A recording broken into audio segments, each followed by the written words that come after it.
शिक्षकों को एसएससी के लिए राकेश सर, नीतू मैम सब आए हुए हैं। सारे शिक्षक देश भर से अलग अलग कैटेगरी में जो भी सरकारी नौकरी के लिए पढ़ाते हैं, क्योंकि ऐसा नहीं सिर्फ एसएससी में दिक्कत है, सारे पेपर्स में दिक्कत है कुछ ना कुछ। सब अपनी बात शांतिपूर्वक ढंग से रखने आए थे कि हम डीओपीटी मिनिस्टर से अपनी बात रखेंगे, हमें ये समस्याएं हैं। किसके पास जाएगा? अगर नागरिक है, टीचर है, बच्चा है, किसके पास जाएंगे? मिनिस्टर के पास ही जाएंगे ना। आप देखिए ये चीज, तो उस बात को रखने के लिए टीचर्स और स्टूडेंट्स आए थे। टीचर्स आए तो स्टूडेंट्स आ गए। उनको अपनी बात रखने देने बाकी टीचर्स को डिटेन करके ले जाया गया, किसी को बस में कहीं और ले गए, दूसरी तरफ कहीं और ले गए। बात रखने आए थे, कोई दंगा थोड़ी करने आए थे। टीचर्स बच्चों की बात रखने आए थे, उनका पक्ष रखने आए थे, जो हमें नहीं आना चाहिए इनको पढ़ना चाहिए स्टूडेंट्स को, और हमें पढ़ाना चाहिए। सरकार को रोजगार के अवसर देने चाहिए। अवसर के नाम पे अगर मजाक होगा कि हम पेपर के नाम पे मजाक ही कर ले रहे हैं, बच्चा जहाँ पेपर देने जा रहे हैं वहाँ भैंस बंधी हुई है, कहीं पे डीजे चल रहा है, कहीं पे पीजी चल रहा है, कैसे वो पेपर? घर वाले तो इतना ध्यान रखते हैं, घर में टीवी में पापा आवाज कम कर देते हैं कि बच्चे का पेपर होता है, और सरकार जहाँ पेपर दिलवा रही है वहाँ पे डीजे बज रहे हैं। कैसे देंगे पेपर? कोई परीक्षा शिक्षक भर्ती 7 साल से नहीं आई उत्तर प्रदेश में। केंद्रीय विद्यालय का एग्जाम 3 साल से नहीं हुआ। रेलवे में मैडम बताएंगे 50 कमियां निकलेंगी। कोई कैटेगरी है ऐसी जहाँ ठीक पेपर हो रहा है या नहीं?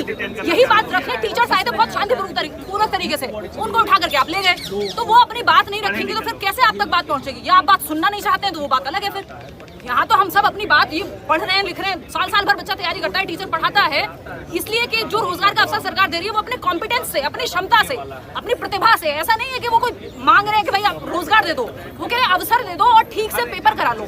वो जैसे आपका माउस काम नहीं कर रहा, कंप्यूटर काम नहीं कर रहा, वो कंप्यूटर और माउस नॉर्मल चीज नहीं है। वो आप ये समझिए जब से पेपर ऑनलाइन हुआ तो और वर्ष हो गई चीजें, हम तो अपना हक मांग रहे हैं, बस हक मांग रहे हैं। और दूसरा पेन की तरह है वो जो माउस काम नहीं कर रहा वो पेन के जैसा है कि मान लो पेन नहीं चल रहा हो तो पेपर कैसे देगा बच्चा? जब आपका माउस काम नहीं करेगा, सिस्टम काम नहीं करेगा, वो हैंग हो रहा है, बच्चे से जबरदस्ती लिखवाया जा रहा है कि नहीं पेपर तो तुम्हारा ठीक हुआ है, जबकि उसका वो सिस्टम ही हैंग था या चल ही नहीं रहा था ठीक से, बच्चों को पीटा जा रहा है। तो ये कितनी दुखद बातें हैं।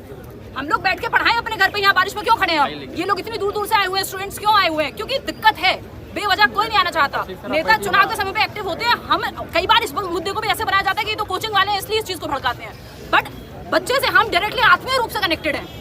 हम जो भी है आज अच्छा कर रहे हैं अपने जीवन में इन्हीं की वजह से कर रहे हैं, क्योंकि हमने थोड़ी बहुत मेहनत की, इनको वो चीज काम आती है। हम घर पे नहीं बैठ सकते कि हम आराम से एसी रूम्स में बैठे और ये लोग यहाँ परेशान घूमे। हमें इनकी बात सुननी पड़ेगी और हम सबकी बात सरकार को सुननी चाहिए, प्रशासन को सुननी चाहिए। आप ये देखिए देश भर के कोने कोने से टीचर्स आ रहे हैं, 400 किलोमीटर 500 किलोमीटर से।